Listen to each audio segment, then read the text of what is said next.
లంజల పుస్తకం అని నాకు తెలుసు సార్. నేను నమస్తే చెప్తాను. కొంచెం ఇది తీసేయండి ఈ బూత్ని. మీరు వినిపిస్తున్నారు మళ్ళీ తీసేయమంటున్నారు. లేదండి, ఇప్పుడు మీరే అడిగారు ఏం చెప్పారు అని చెప్పి. ఇలాంటిది ఇప్పుడు ఒక మత పెద్ద ఇలాంటి మాట మాట్లాడొచ్చా అండి? ఒక మత పెద్ద అయి ఉండి, మత పెద్దగా చిన్న పిల్లలే మాట్లాడరు. ఇప్పుడు ఈయనను చూసి ప్రతి ఒక్కరు అదే అంటారు కదా.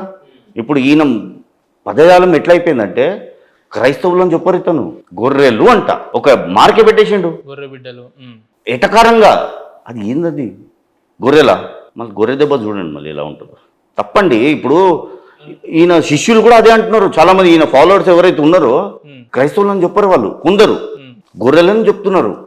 అంటే ఈ గొర్రెలనే పదం బైబిల్ నుంచే సార్ ఏదైనా ఉండనివ్వండి, ఏం చెప్తే తప్పేముందా అంటాడు ఆయన. ఎందుకు ఇప్పుడు నువ్వు చెప్తావు మళ్ళీ అదే ఇది, మళ్ళీ క్రైస్తవులు కూడా ఏదని చెప్తే మళ్ళీ ఉంది కదా ఆల్రెడీ బైబిల్లో ఉన్న పదాలే చెప్తున్నాడు కదా ఆయన. అందులో ఈయన చెప్పిండు, మళ్ళీ ఇంకొక అతను చెప్తాడు, మళ్ళీ ఆయన. అంటే బైబిల్లో ఉన్న పదాలు కానీ వ్యాఖ్యలు కానీ అనుసరించొద్దు అంటారా, చెప్పొద్దు అంటారా?